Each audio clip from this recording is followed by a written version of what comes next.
Okay. Good morning, everybody. I hope you're all doing great. We are here today for our next lesson in the Limitless book, which focuses on memory. Now, we're going to ask ourselves, why do I care about my memory? And there are a few good reasons in this book, although I think we can all agree that caring about your memory is a good idea, especially if you're reading this book or watching these episodes. So you want to you want to develop your memory because it's a good discipline for your brain. It's just good. It's good exercise. It's good discipline to work on your memory and your recollection of information as well as your storing of the information. Your brain also stores a ton of information. And when your brain has the knowledge already, being able to retrieve it and recall it is way faster than pulling up your phone, opening up your browser, looking for your. It's quicker just to remember, be suave. So also, you can't always pull up your phone or pull out your laptop or your desktop to get the information that you need. So being able to learn, to store, to recall information is a really good skill to have. So your memory is very important. We always want to work on our memory, and you know it, you love it. There is an acronym that is provided to us from the author to remember, to help assist us with our memory. And of course, if you need help with memory, you can always count on MOM. Motivation, observation, and method. When you're trying to remember something, you have to have the motivation to remember it. If I were to tell you my name and then ask you ask you what my name was in a day or so, more than likely you wouldn't remember it because it's really not that important. But if I were to tell you that if you did remember my name in a day or two, I would give you $5,000, you would remember my name for sure because there's that motivation to know and that motivation to learn and to remember it. So while you're listening, reading, partaking in knowledge or speeches, you want to have the motivation attached to your attention so that you can really retain it. Observation. You really want to be present in the lesson. If you're reading, then you want to have a calm place, Baroque music. You want to use your sense of smell, touch, whatever it is. You want to be present and you want to be actively engaged in the media that you're partaking in to learn. So it's all stuck in there with you. And lastly is method. Method is just the tools that we have that are put into practice to help us with our memory.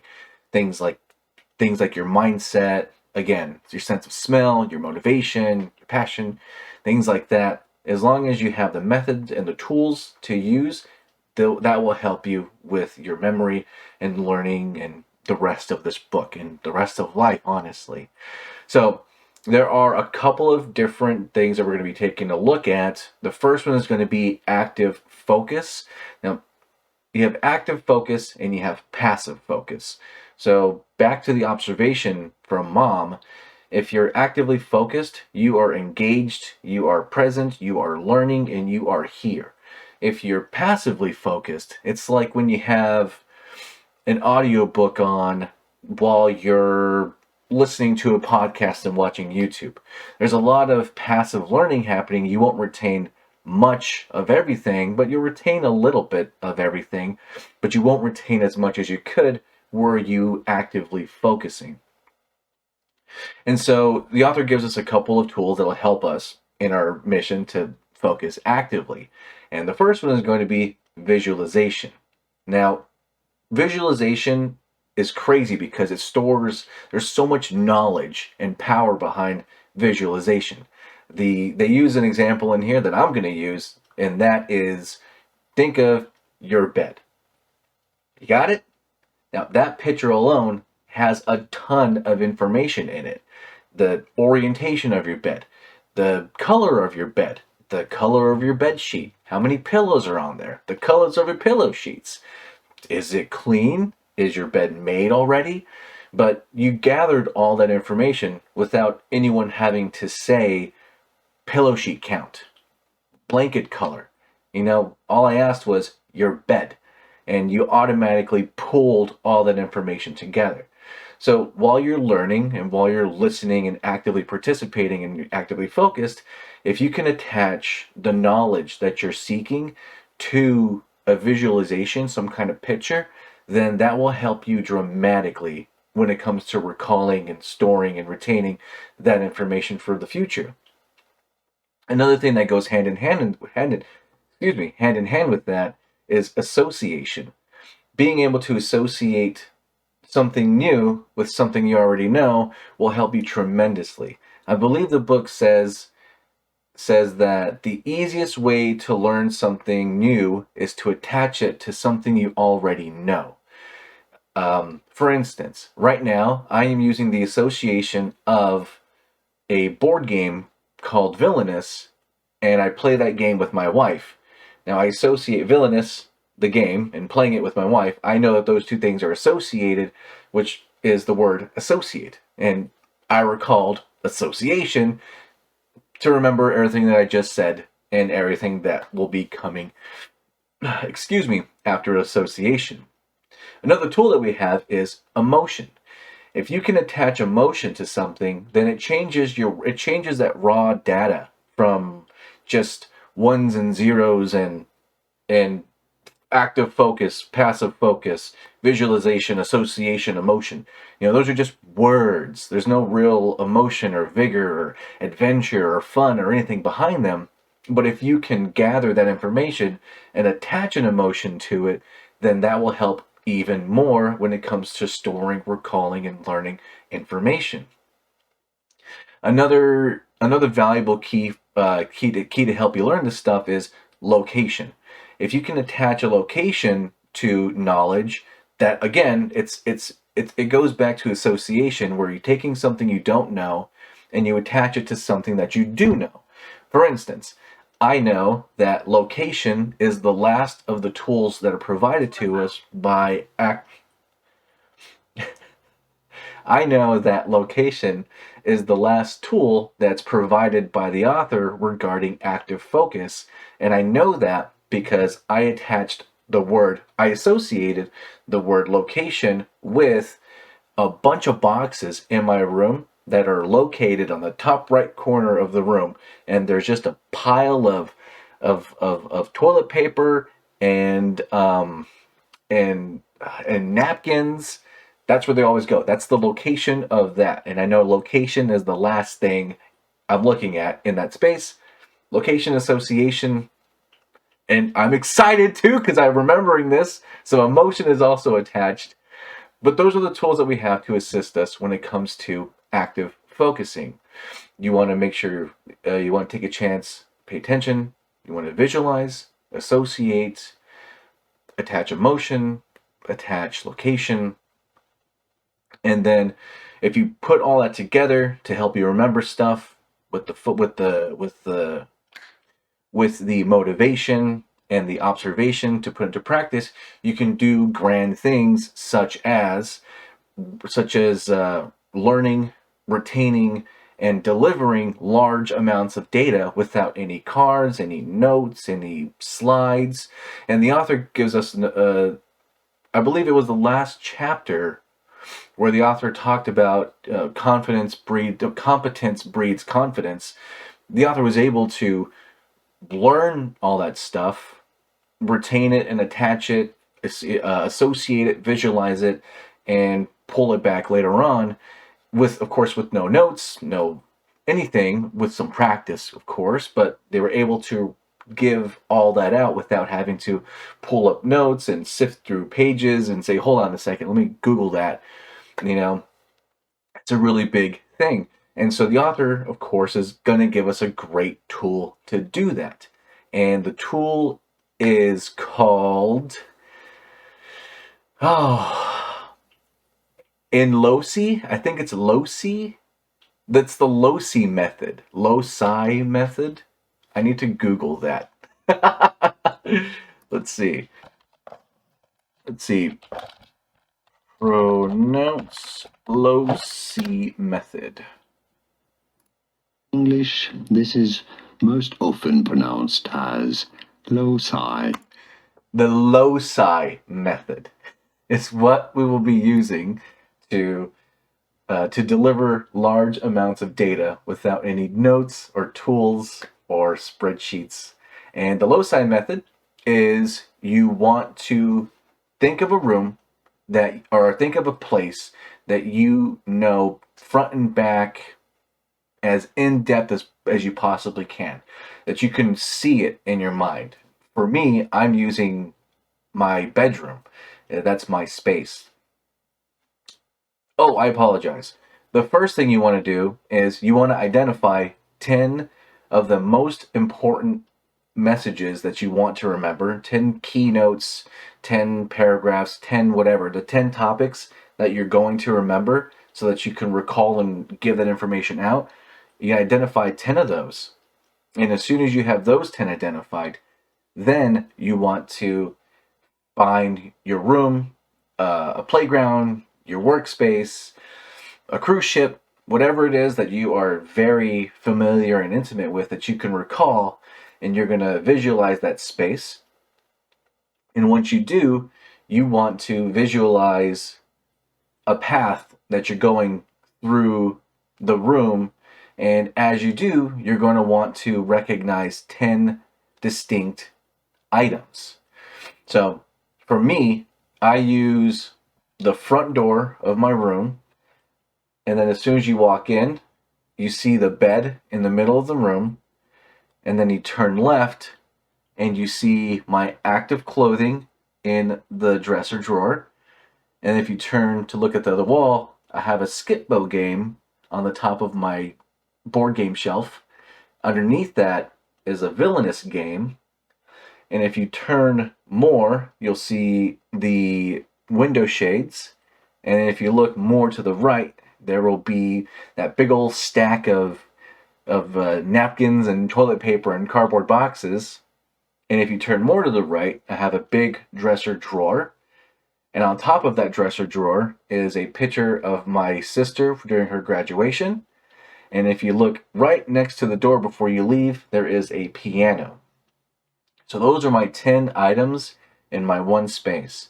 And what I've attached to those 10 items are: why do we want to work on our memory? Mom, active focus, visualization, association, emotion, location, delivering large pieces of information without notes and without prompts, and using the Loci method that enables you to do such a thing. And that's where the chapter ends off. There are a couple of exercises provided to help us work down this path, but the author has two more key tools or exercises for us to use. In the last, they are: if you have trouble to remember names, boy, do we have a acronym for you. Be suave.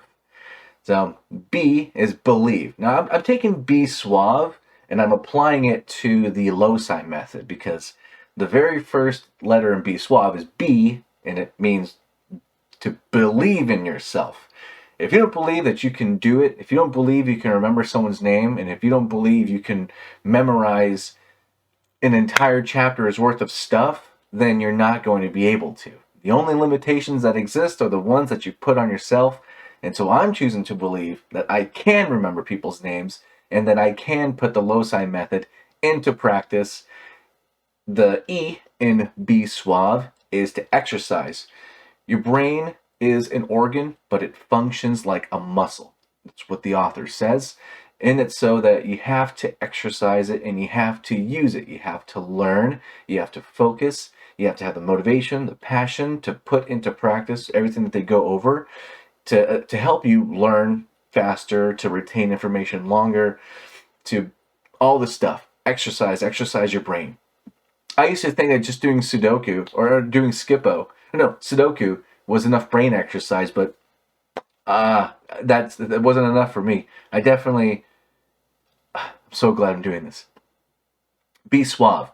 The S in suave is to say it. If someone tells you your name, tells you their name, you want to say it back to them. So my name is George. Hi, George. That way you hear it once and you can say it once. And if you need to, you can ask them to repeat it just so you can hear it one more time. The U in suave is use it. You want to use the person's name not as often as you want because it comes off a little creepy, but as often as it's comfortable to hear in casual conversation. You don't want to start every sentence with their name, but you want to use it when you have a chance to. It really embeds the name into your speech, into your mind, and you get to store that.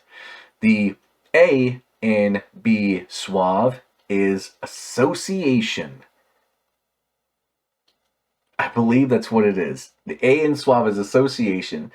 In it, because the author uses the example of a person whose name is Mary. So if you envision Mary in a white gown with the thing over her face and she's getting married, then you attach, oh no, A. S is A. That is not, that's visualization. That's the V. A is ask. A is ask. So the A in be suave is ask. If they have a strange name, or if their name's not Jim, sorry Jim, then you can ask them about their name. If their name is something like Beethoven, like, oh, that is an interesting name, Beethoven. Where does that come from? What's the story behind Beethoven?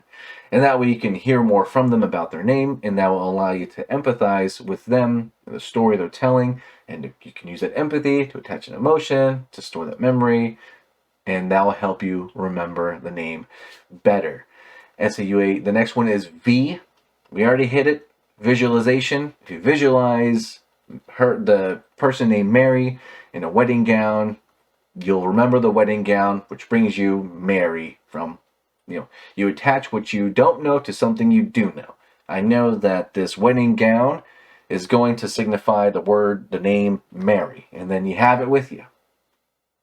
And then E is to end your conversation using their name. So when you're done talking, say, bye, Nate, and that way it helps you really keep that name in your vocabulary and in your memories.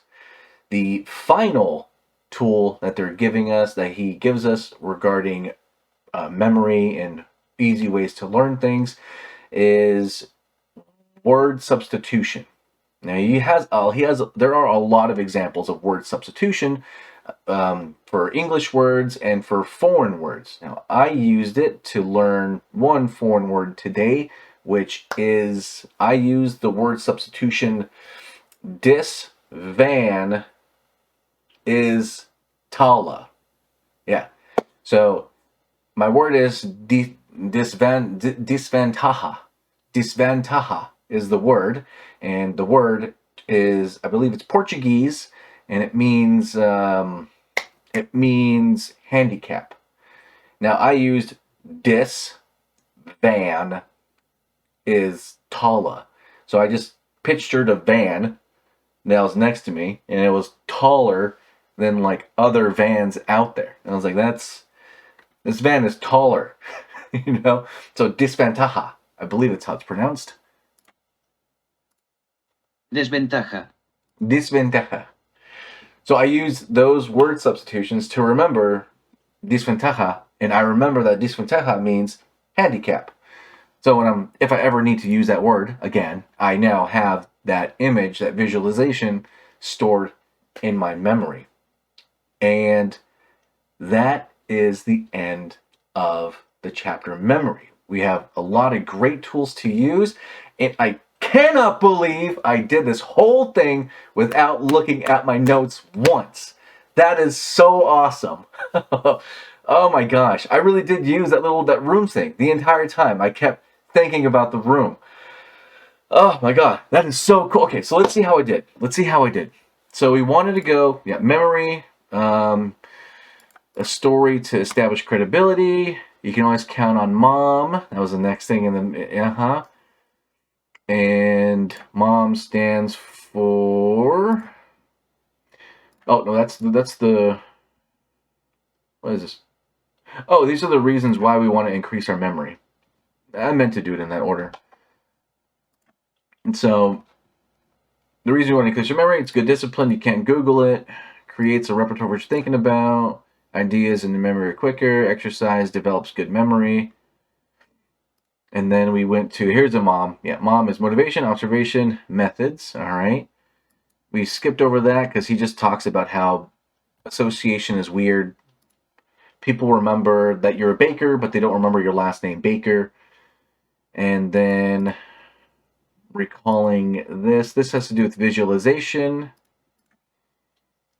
And he goes over, yes, this is rote memory. It doesn't work. And more visualization practice. Active focus on memory. That's the third topic I brought up. Learning passively is weak. Actively learning is strong. Yes. Visualization is the skippo. Association is villainous. Emotion was the curtains. Location is the toiletries. And that's the last of those. There you go. 10 random words. Association, visualization, exercise. And then we went from the corner to the dresser drawer, which was delivering a great deal of information. We went over that. The Loci Method. There it is, Loci Method. Identify 10 talking points. Imagine a place you know well, part of your home. Consider a path through the location. Now, I did swap these on accident in the beginning, but I corrected that. And that just means I was just really excited to get this going. So I was like afraid to forget everything, so I just kind of rushed through. And I read this like 3-4 hours ago. So, oh man, that's so awesome. Yes, okay, so identify 10 major talking points, imagine a place you know well, consider a path, and then associate the 10 items to the 10 talking points. Now, practice using your walk through the location as a tool for remembering each primary message in the presentation. Yep. And then remember everyone's name, be suave, believe, exercise, say it, use it, ask. That's the ask. Visualization, E, and then a better way to remember vocabulary. They use, cytology, where you're sighing at your toe and there's a low G, cytology. And I use the disvanis tala. And yes, this right here, stack it. To learn new vocabulary or foreign language words, forget about that sentence. Just for everything moving forward, learning a new anything, stack as much of the previous tools that we can on top of each other. You want to space repetition to review everything. You want to listen to music while you're reading and you're learning. You want to visualize the things that you're learning, and you want to attach it to something that you already know so that you can remember it, possibly store it in a different location and use the Loci method, and you can keep hold of all of that. Oh my god, I can't believe I did. That's so awesome. Okay, before we move on, that was a lot. That's it. Next up is speed reading. Okay, before we move on, I hope you can see that having a well-trained memory is an essential part of unlimiting yourself. I'm sorry. I've never been able to recall something like that before. Just so much information. I have I have 3 pages of notes just on this section, and then being able to go over all of that without having to look down. Oh, God, it's so empowering. Okay. When your memory is finely tuned, and I have work to do, but I can't believe it. I'm sorry. When your memory is finely tuned, you're exponentially stronger than if you're trying to get by with an untrained memory. This book covers the foundation to jumpstart your memory. Visit his website to get the 3-part memory training videos as my gift to you. before we move on to the next chapter, try a few things. And this is what I did. I did try it. Think about ways to improve, to provide yourself with greater motivation to remember. Simply thinking it would be nice to have a better memory is probably not enough. That's true. I the only reason I really put myself to have the motivation to push through and to learn this was to challenge myself, because if I believe this book is going to make me limitless and unlock my ability to reach and go beyond my potential, then I had to use what was being taught to me. Reading it and just storing that knowledge and information away. Like, yeah, I read the book, but not putting, not using it, not holding the limitless flag. You don't really get. I have. It's like when in the military they do this thing. I forget what it's called. It's something like equipment confidence or something like that. Essentially, the point of it is you. It's hard for you to trust something you've never used before to do something it's supposed to do, especially if it's something critical like keep you from dying. And the only way to really bridge that gap, or rather the quickest way to bridge that gap, is to use it for its intended purposes. So the military, or really, back in my day, we got gassed, we got pushed off of towers, and that put a lot of faith into my equipment. I knew that my gas mask would, in fact, keep me from choking, and I knew it would keep me from dying whenever I would need it in the field. I knew that my knots and my rope and my bandoliers and my carabiners and my hoist, I knew all that stuff was going to work and save me, because I've been kicked off of a tower and it saved me. So I knew to trust it. And when it comes to this book, I want to trust that it will make me limitless. And so I wanted to try to recall this entire chapter from memory. And so that motivation is incredible. I'm so glad I recorded this. I'm gonna bottle this up, and I'm gonna keep this with me for as long as I possibly can. Okay. Consider ways in which you can try to be less influenced by distractions. When Consider ways in which you can try to be less influenced by distractions when you're in a situation where remembering something might be important.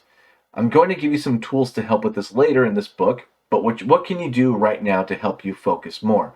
I stopped listening to audiobooks while I was reading. Normally I listen to audiobooks so I could just have it going, but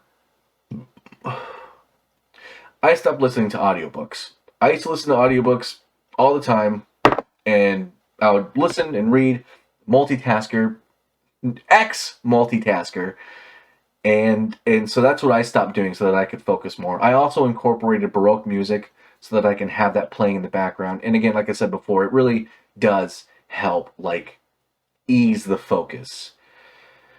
Take each of the tools I provided in this chapter out for a spin. There's a good chance you'll see a noticeable difference in your memory right away. And I did. Oh, my goodness gracious. I feel so good right now.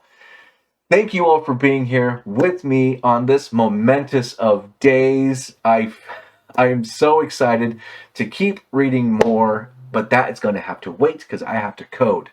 Have a great day. Stay learning. Stay safe. Be limitless. And I'll talk to you later. Bye.